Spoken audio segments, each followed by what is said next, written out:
এখানে বহুৱাই দিওঁ আমি হৰি ৰাম হৈ যাম নহয় জানো যদি এখেতে ভাগৱত ব্যাখ্যা কৰিব তেনেহ'লে তাঁতি বাপক বোলে তাঁতি কাটিলে মাটি হয় নে বাৰু কাৰণ প্ৰথমে বেৰালি মাৰিলে মানে ভাল নহয় প্ৰশ্ন সদায় উত্তম কল্যাণৰ প্ৰশ্ন সুধিব লাগে প্ৰশ্ন আছে আমাৰ বাপেজনে প্ৰশ্ন কৰিবলৈ গৈ আছে কাগজ লৈ কিনে আমি তেখেতক ক'লোঁ বা আপোনাক বিনম্ৰভাৱে সেৱা জনাইছোঁ প্ৰশ্ন কৰিব কাৰোবাৰ সংশয় থাকিব পাৰে কিন্তু 1 ঘণ্টাৰ পিছত প্ৰশ্ন কৰিব 1 ঘণ্টাৰ পিছত যিকোনো প্ৰশ্ন কৰিব পাৰে 1 ঘণ্টাৰ আগত যদি প্ৰশ্ন কৰে যিটো আমি দৰ্শন আনিবলৈ চেষ্টা কৰিম তাত যদি বেৰালি মাৰি দিয়ে তেনেহ'লে আমাৰ মানে যিটো কথা কোৱাৰ যিটো মানে ভাগৱতৰ যিটো এইটো ইংৰাজীত আৰ্ট বুলি কৈছে সেইটো আমাৰ সব গোটেই বস্তুখিনি ভাঙি গুচি যাব তেতিয়া যিটো আস্বাদন যিটো আপোনালোক পণ্ডিত পাঠ কৰিবলৈ আহিছে ভাগৱত সদায় প্ৰশ্ন আৰু উত্তৰে আছে পৰীক্ষিতে প্ৰশ্ন কৰি আছে আৰু উপগুৰুৱে উত্তৰ দিয়ে আছে আৰু তাঁতি বাপে আৰু বেলেগকে আপোনালোকক কি উত্তৰ দিব হৰি ৰাম ভাগৱততো কি আছে বোলে প্ৰশ্ন আৰু উত্তৰেতো আছে আপুনি ভালকে শুনি গ'লে হয় গতিকে সময়টো যাতে আমাৰ ব্যৰ্থ নাযায় প্ৰায় 10টামান বজালৈকে আমি থাকিম কৃপালু বাপাই সমস্ত আমি শ্ৰীচৰণত ভক্তিপূৰ্ণ সেৱা জনাই আমি ভাগৱতৰ দৰ্শনলৈ আহি যাওঁ ভগৱান যেতিয়া ৰাম অৱতাৰ হৈছিলে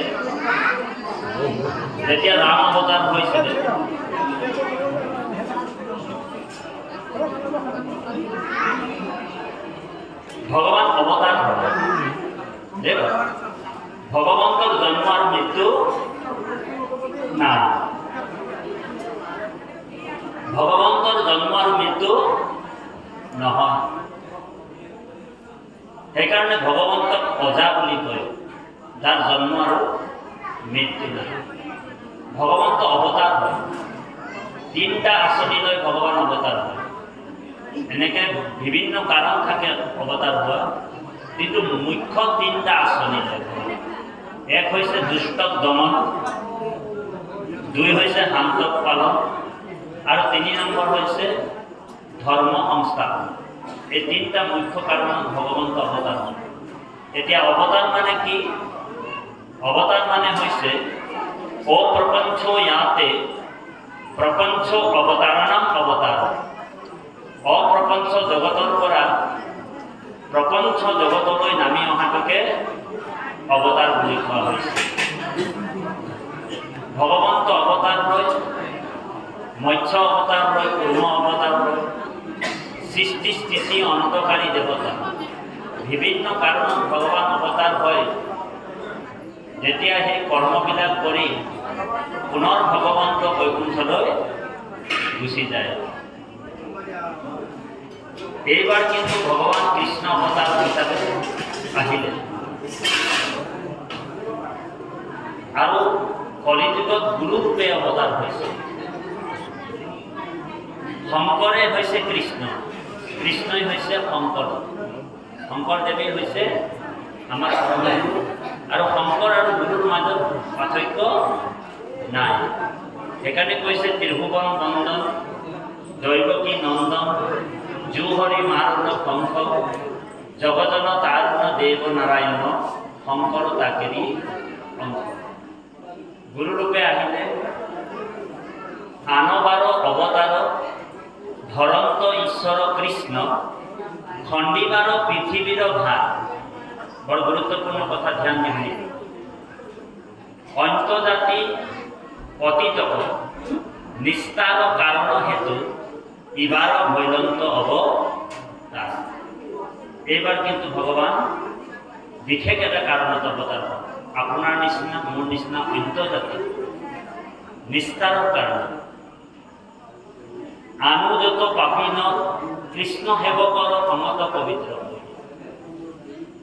ভালুক বানৰ ৰাক্ষস তৰিল ৰামক কৰি আহে হয় না ইতৰ প্ৰাণীকো ভগৱান নিস্তাৰ কৰে সেইকাৰণে ভগৱানে কৈছে উদ্ধৱক হে উদ্ধৱ সাধু সংগে অনেক পাইলে কমূৰ গতি তেওঁ লেখা সখী তাৰ শুনিও সম্প্ৰতি যক্ষ ৰক্ষ বীৰ্ষ পশু পক্ষী পাল পাল স্ত্ৰী ক্ষুদ্ৰ অন্ত জাতি অধম চাণ্ডাল তাতো কৰি অনেক অধিক পাপমতি ভকতৰ সংগত পাইলে কমূৰ গতি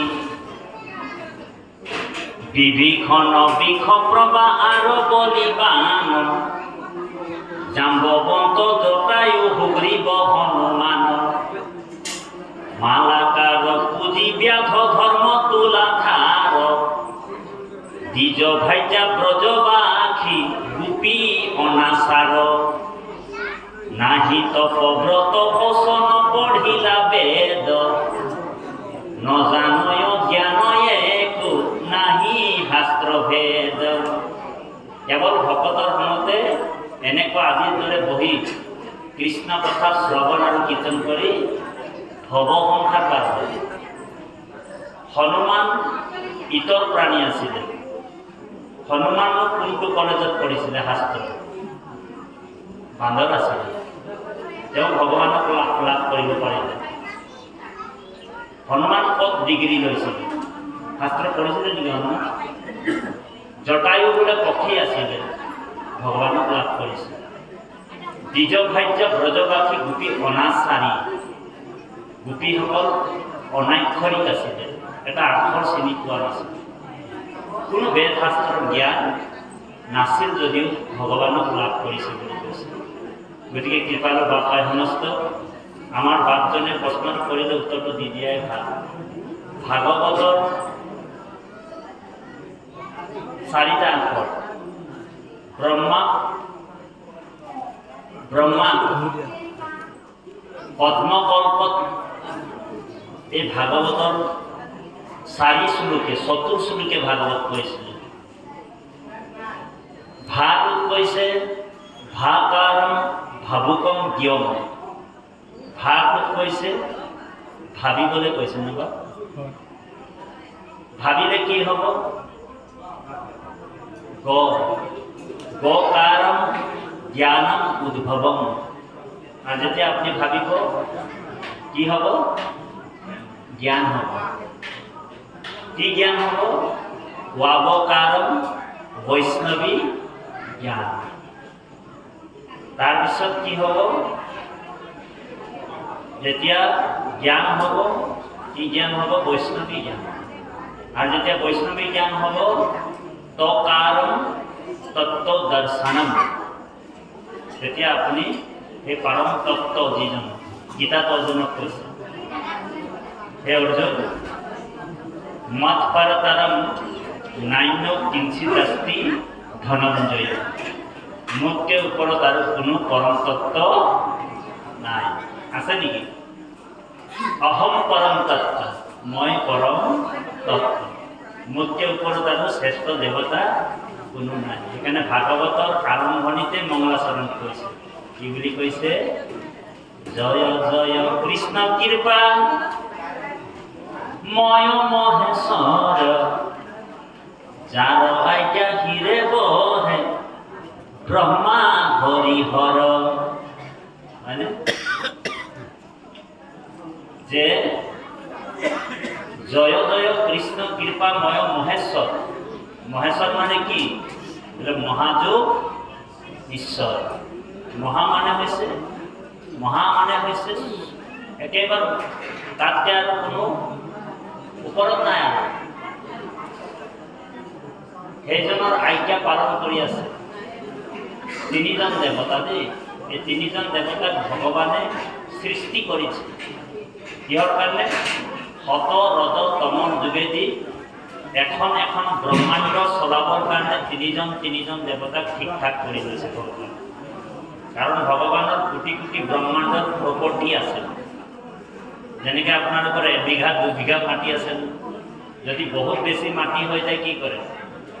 ক'ৰবাত এটা ঘৰ বনাই কিনি কোনোবা এজন মানুহক ভাড়া ঘৰত সেই মাটিটো ৰক্ষা কৰিবলৈ দি দিয়ে নাই, হয় নাই বাৰু?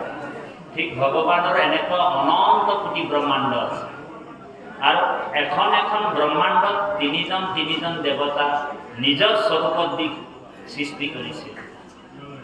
ব্ৰহ্মা ৰজগুণে সৃষ্টি কৰিছে আৰু বিষ্ণুক শতগুণে সৃষ্টি কৰিছে আৰু শিৱক তমগুণেৰে সৃষ্টি কৰিছে।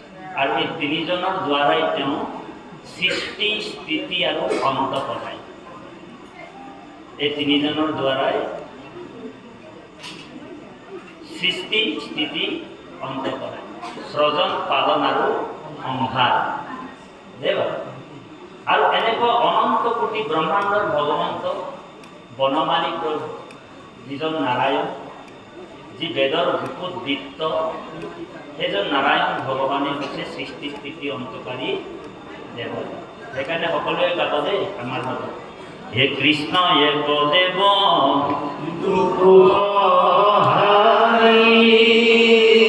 হে কাল মায়াবী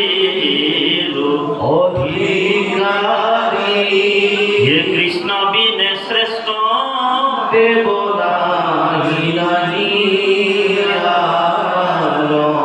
সৃষ্টি স্থিতি অন্ত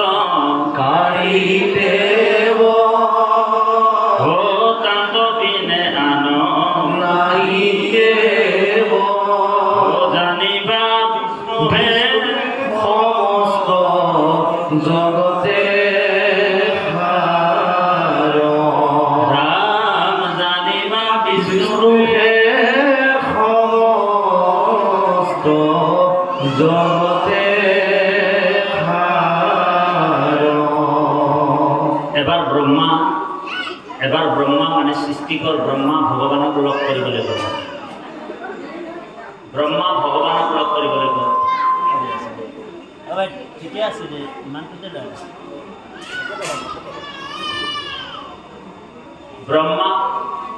ব্ৰহ্মা ভগৱানক লগ কৰিবলৈ গ'ল বৈকুণ্ঠত। দেখ 7টা বৈকুণ্ঠ আছে। সপ্তম বৈকুণ্ঠ, প্ৰথমে সনাতন বৈকুণ্ঠ, তাৰপিছত ধৰ্ম, কনকদত্ত, শ্বেতবিলাক, পদ্মবিলাক। একেবাৰে ওপৰৰ বৈকুণ্ঠটোৰ নাম হৈছে গোলোক ধাম, য'ত ভগৱান শ্ৰীদেৱী, ভূদেৱী আৰু নীলাদেৱীৰ লগত থাকে। আৰু সেই ভগৱন্তক সেই আসনখনত সত্য আৰু অসত্য দুটা চৰণ আছে, যেনেকৈ দুটা খুৰা, এইটো সত্য, এইফালে অসত্য। ভগৱন্ত সত্যটো পিঠিত মানে আগফালটো আৰু অসত্যটো ভগৱানৰ পিছফাল। আৰু ধৰ্ম আৰু অধৰ্মৰ আসনখনত ভগৱান বহি আছে। ভগৱানৰ আগফালটো ধৰ্ম আৰু পিছফালটো অধৰ্ম। ভগৱান বহি থাকে আৰু যিমান পাৰিষদবিলাক ভগৱানক সেৱা কৰি থাকে, ৰাম নাম লয়, কৃষ্ণ নাম লয়। আৰু সেই বৈকুণ্ঠত ভগৱান অকল কেৱল ভগৱানহে ব্ৰহ্মৰ আসনখনত বহি আছে, বাকীবিলাকৰো চতুৰ্ভুজ ৰূপ হৈ থাকে, শংখ চক্ৰ গদা পদ্ম সকলোৰে। আৰু পৰম আনন্দে তাত কোনো ভোগ পিয়াহ তৃষ্ণা একো লোক মোক কাম কৰি একো নাই। সেইটো হৈছে ভগৱন্তৰ গোলোক ধাম। তাত অকল মুক্ত জীৱসকল যাব পাৰিব, যিসকল বিবলাত্মা, যিসকল অবলাত্মা, মুক্ত ভকত হয়, সেই ভক্তসকল তাত গৈ ঈশ্বৰৰ নামবোৰ ল'ব পাৰে। আৰু তাত গ'লে পুনৰপি জনম, পুনৰপি মৰণম, পুনৰপি জননী জঠৰী শয়নম, যিটো আয়াজাতৰ চক্ৰ কৰি আছোঁ আমি, 84 লক্ষ জনী জন্ম হওঁ, আকৌ মানে বাঘ ভালুক, গছ গছনি, তৰুলতা, তৃণ এনেকুৱা জন্ম হওঁ, আকৌ মানুহ হওঁ, আকৌ তেনেকুৱা চক্ৰ, যিটো 84 লক্ষ চক্ৰ, এইটো বিষ্ণু পুৰাণত আছে। স্থাৱৰ বিংশতি লক্ষণ, জলজম নৱলক্ষণ, কুৰ্মাঞ্চ ৰুদ্ৰ লক্ষণ চ, দশ লক্ষঞ্চ পক্ষিণ